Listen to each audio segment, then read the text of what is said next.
Hello there, welcome to the Football Bloc. My name is Brandon, and today I'm going to give you my predictions for the 2025 Gold Cup Final. So if that sounds interesting, let's hop right into it. One step beyond.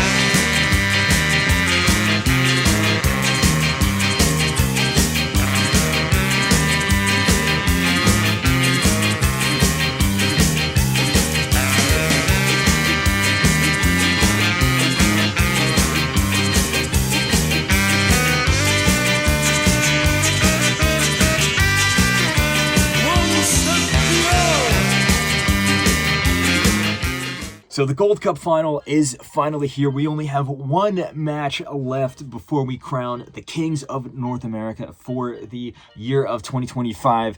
And we have two teams going up against each other. Of course, you know who it is, US versus Mexico, the two most well-accoladed, biggest countries and also most prestigious countries in this region of football. And both these teams have had relatively straightforward runs up into this final here.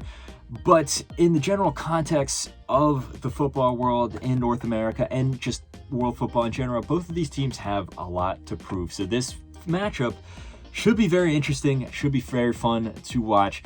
But let's look at both of these teams, their path up to this point, how they line up against each other, and then of course, what my score prediction is for this final here and who I think will take the trophy at the end of the night. Let's start off looking at Mexico in particular. They actually started off this tournament with the opening match against Dominican Republic. It was a 3-2 win. Dominican Republic kind of, I think, shocked Mexico a little bit. They weren't expecting them to be that dangerous. In particular, their wingers, their speedy wingers, and how they were able to exploit some of the spaces in Mexico's backline. But at the end of the day, Mexico is a much more talented team, particularly on set pieces, which will be a recurring theme that you'll see throughout Mexico's run up into the final. They came out 3-2 winners there. The next match they went up against Suriname, a similar team in that they actually outperformed their expectations. They played pretty well, but at the end of the day, Mexico defensively much more solid, and then also they were able to exploit the weakness that Suriname has on their own defense with 2 goals from 2 set pieces there. The third game against Costa Rica, I would say, was a little disappointing. It ended up being a 0-0 draw. Now, granted, both teams had qualified for the knockout round. It was just a matter of who would top the group. And I think that Mexico were the better team. They had more of the clinical chances if you had to choose, but still, they didn't show up with a dazzling victory or a uniquely impressive victory or anything like that. Costa Rica had some moments where it caused Mexico to sweat too, but either way, Mexico topped the group on goal difference. They went through to the quarterfinals against Saudi Arabia, and this game was rinse and repeat from this Mexican side under Javier Aguirre. It was a straightforward 2-0 win. Saudi Arabia didn't really trouble Mexico at all. Mexico got a little lucky with both of the goals that they scored. It was a bit of a lucky rebound from Alexis Vega against the goalkeeper for the first goal, and then the second goal was an own goal from the Saudi defender there. He kind of messed up his, he was trying to intercept the clearance there, or intercept the cross, excuse me, and he kind of just messed up the clearance, and it went into the back of the net. In the semifinal against Honduras, Mexico, again, were the better team overall, but there were some moments where Honduras caused them to be on the back foot a little bit. They had their backs up against the wall, but the clinical nature of Raul Jimenez came through. He scored the sole goal, as it ended up being 1-0 victory there. But you also have to commend Mora, the young developing talent there for Mexico. He played a huge part in that goal, and as the tournament has gone on, he has grown into each of these games, proving to be one of Mexico's most crucial players, leading Mexico now to the final where they will play the US. Now, on the other hand, the US had you would say a straightforward group stage, but the semifinals and the quarterfinals were not that straightforward, where the U.S. was drawn into a relatively easy group with Trinidad and Tobago in their opening match. They smashed them 5-0. It was a terrible performance from Trinidad. Pretty straightforward performance for the United States there. Very solid on the night. The next game, though, it was against Saudi Arabia, and I don't think the U.S. really played all that great. Now, this is not a Saudi A squad. This is their C squad, essentially, a B, C squad, whatever you want to say. But, I mean, they didn't trouble the United States that much, but they made it chippy. They made it tough for the U.S.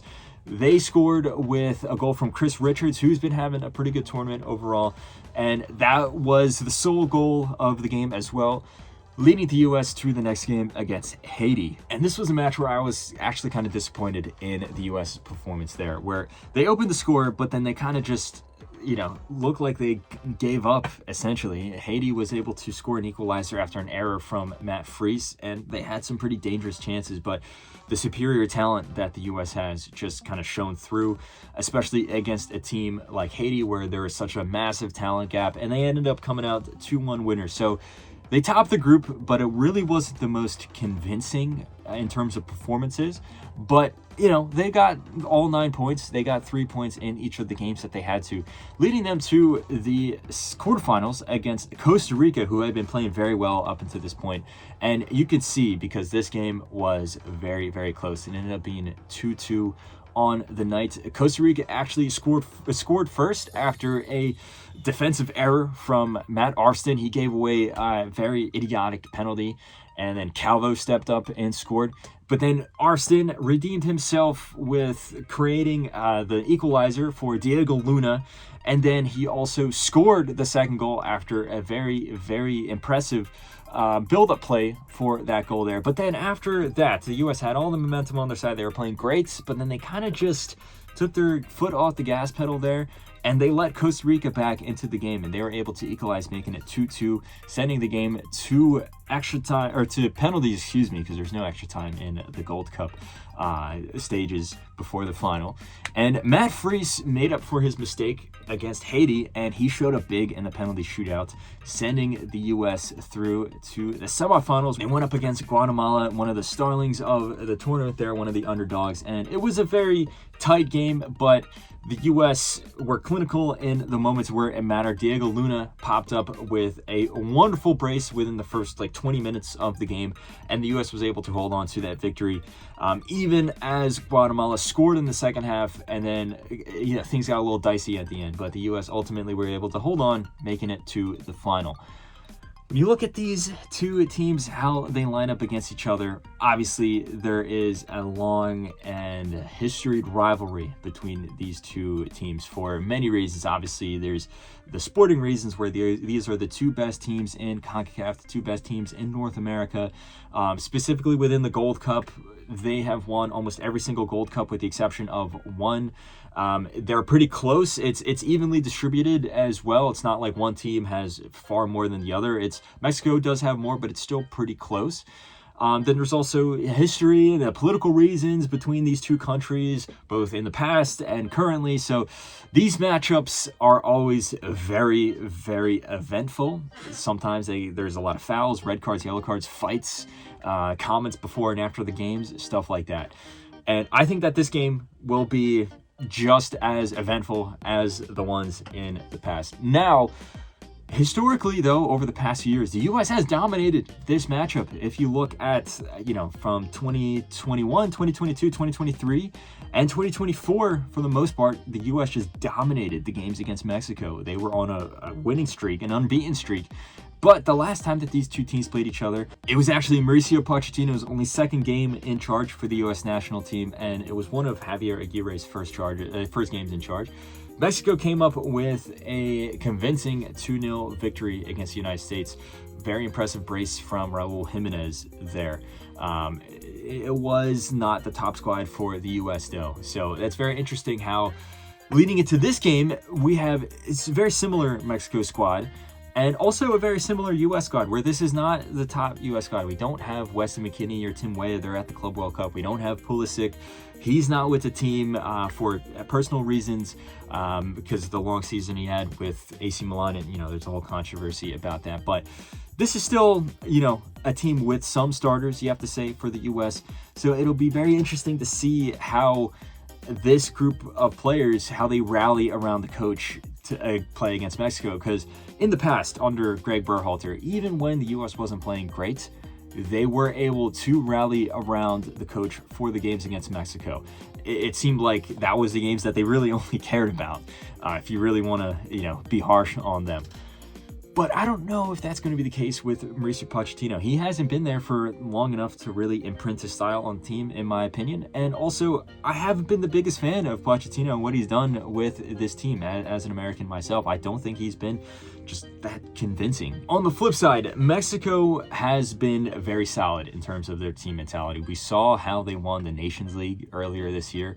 And they haven't played the best football in this tournament, and they didn't necessarily play the best football in the Nations League. But that defensive solidity that they have, and then also the clinical nature of their strikers, is what pulls them through each of these games, whether it be Johan Vasquez and Cesar Montes at the back, or Raul Jimenez and now Mora at the front. They can be super dangerous. And I would say, when you consider all of that, when you consider how poor the U.S. has been under Mauricio Pochettino, how, kind of unconvincing they've been this tournament compared to how clinical Mexico can be and how defensively strong they can be, all signs point to Mexico being the favorites for this match. But I am going to say the U.S. comes out on top. I'm going to go against it. Yes, you can call me a biased American, and sometimes I am, but there is one sole reason why I think the U.S. will come out on top, and that is because of one weakness that Mexico has with their back line. And you can see this in the games where they conceded goals, they conceded the most goals, and that was against Dominican Republic, as I mentioned before. The one thing that Dominican Republic had going forward was very pacey and very fast wingers, very creative wingers. And that caused so much issues for this Mexico backline, which, is very solid, very experienced, but they're not the fastest. And there was a lot of just open spaces that they were able to exploit. And you felt that if Dominican Republic had just a more talented team overall, they really could have done some serious damage. I mean, the fact is that they already had it as a 1-goal game. It was 3-2. Now, when you compare that Mexico backline to the talented wingers that the United States has, or just the Tigers in general, in particular Diego Luna and Malik Tillman, who have been the two best players of this tournament, in my opinion, I think the U.S. has enough to come out on top here. And you have to expect also that this is a rivalry. Anything can happen. Teams that are playing bad can suddenly play good. Teams that are playing great can suddenly play bad. There's so much extra narratives to this besides just on the football pitch in this particular tournament that anything could happen. It is a bit of a toss-up. I do think that this game is going to be very close, but I'm going to say 2-1 to the United States. I think there's going to be a late winner there. I'm going to say Malik Tillman grabs the first goal for the United States, and then Raul Jimenez equalizes with a set piece. And then in the final dying moments of the game, Diego Luna explodes into life again and scores the winning goal.